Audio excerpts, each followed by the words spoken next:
ಲಕ್ಯ ಸೂರ್ಯನಾರಾಯಣ ತೇಜಸ್ವಿ ಸೂರ್ಯ ಎಂಬ ಹೆಸರಿನ ನಾನು ಲೋಕಸಭಾ ಸದಸ್ಯನಾಗಿ ಚುನಾಯಿತನಾದವನಾಗಿ ಕಾನೂನಿನ ಮೂಲಕ ಸ್ಥಾಪಿತವಾದ ಭಾರತದ ಸಂವಿಧಾನದ ವಿಷಯದಲ್ಲಿ ನಿಜವಾದ ಶ್ರದ್ಧೆ ಮತ್ತು ನಿಷ್ಠೆಯನ್ನು ಹೊಂದಿರುತ್ತೇನೆಂದು ಮತ್ತು ಭಾರತದ ಸಾರ್ವಭೌಮತ್ವವನ್ನು ಮತ್ತು ಅಖಂಡತೆಯನ್ನು ಎತ್ತಿ ಹಿಡಿಯುತ್ತೇನೆಂದು ಮತ್ತು ನಾನು ಈಗ ವಹಿಸಿಕೊಳ್ಳುತ್ತಿರುವ ಕರ್ತವ್ಯವನ್ನು ಶ್ರದ್ಧಾಪೂರ್ವಕವಾಗಿ ನಿರ್ವಹಿಸುತ್ತೇನೆಂದು ದೇವರ ಹೆಸರಿನಲ್ಲಿ ಪ್ರಮಾಣ ಮಾಡುತ್ತೇನೆ.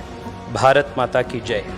ಲಕ್ಯ ಸೂರ್ಯನಾರಾಯಣ ತೇಜಸ್ವಿ ಸೂರ್ಯ ಎಂಬ ಹೆಸರಿನ ನಾನು ಲೋಕಸಭಾ ಸದಸ್ಯನಾಗಿ ಚುನಾಯಿತನಾದವನಾಗಿ ಕಾನೂನಿನ ಮೂಲಕ ಸ್ಥಾಪಿತವಾದ ಭಾರತದ ಸಂವಿಧಾನದ ವಿಷಯದಲ್ಲಿ ನಿಜವಾದ ಶ್ರದ್ಧೆ ಮತ್ತು ನಿಷ್ಠೆಯನ್ನು ಹೊಂದಿರುತ್ತೇನೆಂದು ಮತ್ತು ಭಾರತದ ಸಾರ್ವಭೌಮತ್ವವನ್ನು ಮತ್ತು ಅಖಂಡತೆಯನ್ನು ಎತ್ತಿ ಹಿಡಿಯುತ್ತೇನೆಂದು ಮತ್ತು ನಾನು ಈಗ ವಹಿಸಿಕೊಳ್ಳುತ್ತಿರುವ ಕರ್ತವ್ಯವನ್ನು ಶ್ರದ್ಧಾಪೂರ್ವಕವಾಗಿ ನಿರ್ವಹಿಸುತ್ತೇನೆಂದು ದೇವರ ಹೆಸರಿನಲ್ಲಿ ಪ್ರಮಾಣ ಮಾಡುತ್ತೇನೆ.